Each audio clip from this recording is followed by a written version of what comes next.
Okay, picture this. What if an AI could do all those tedious computer tasks for you? I'm talking editing a spreadsheet, digging up information, organizing your files, all of it just done, automatically, like a human assistant would. That's the huge promise of AI agents. But, how close are we really to that future? Well, that's exactly the future we're diving into today.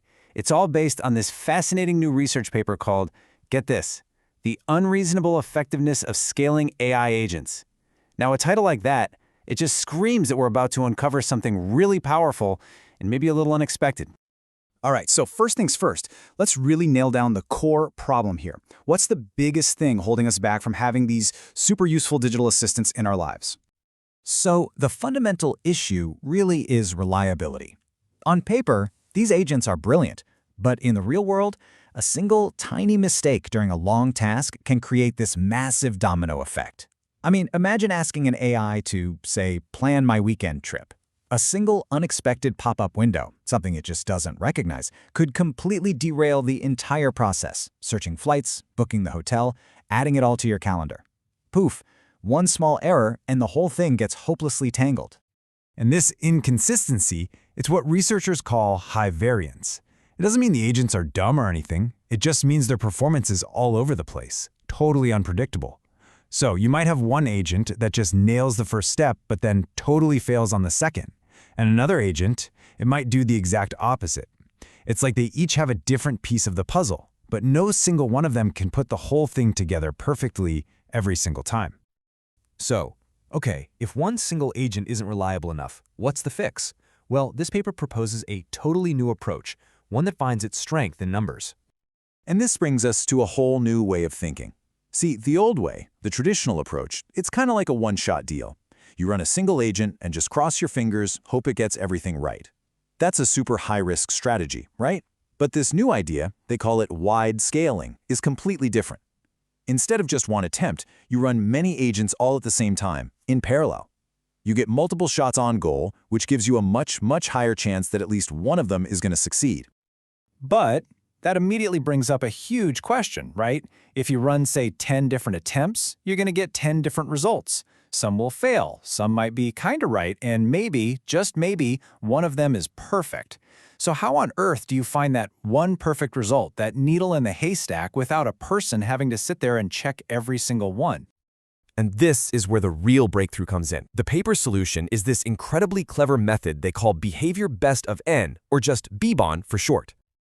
Okay, so the first piece of the magic here is something called the behavior narrative. Instead of trying to make an AI watch a messy screen recording of another agent's work, which is super complicated, the bON method automatically translates each attempt into a simple text-based story. It cuts out all the noise, all the irrelevant clicks and mouse movements, and just says, hey, the agent opened the browser, it searched for this, and it found the correct file. It's basically a clean, easy-to-read summary of what actually mattered. So the whole process is actually beautifully simple. Step 1, you generate a whole bunch of attempts from different agents. Step 2, you take each of those complex screen recordings and you turn them into a clean, simple behavior narrative. And then, step 3, you give all those easy-to-read stories to another AI, which they call the judge, and its only job is to read the stories and pick the winner. It's like a brilliant system of checks and balances, but for AI agents. All right, so the million-dollar question. Does any of this actually work? Well, this is where that unreasonably effective part of the title really earns its keep. The results are, well, they're pretty staggering. The researchers tested his whole system on a really tough benchmark called OSWorld, which is designed to mimic complex, real-world computer tasks. And on this test, the bBoN method hit a success rate of 69.9%. That is a massive leap forward. And just to put that number into perspective for you, the previous best AI, it topped out at just under 60%. This new method jumps that by a full 10 percentage points. And just look at how close it's getting to the human baseline of 72%. It's closing that gap at an absolutely incredible pace. And this isn't some fluke, a one-trick pony that only works on a single test. The researchers showed this method generalizes beautifully. It delivered huge improvements on benchmarks for Windows and even for Android. So, this principle, it really holds up across totally different operating systems. Okay, so let's pull back for a second and just look at the big picture. What does a breakthrough like this really mean for the future of AI assistants? You know, the really crucial insight here is that maybe trying to build one single, perfect, flawless super agent is the wrong goal entirely. What this research suggests is that it's way more effective to build a team of pretty good but imperfect agents, and then you just pair them with a smart AI judge that can pick the best performance out of the bunch. It's all about using diversity and smart selection instead of chasing this impossible idea of perfection.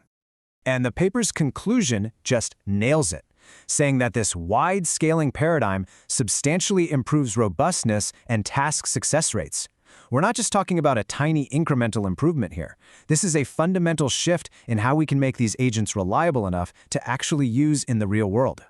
Which, leaves us with a pretty mind-bending final thought. If a new method like this can close the gap to human performance so quickly, it really makes you wonder, doesn't it? How long until these AI assistants aren't just as good as us at these tasks, but are actually way, way better?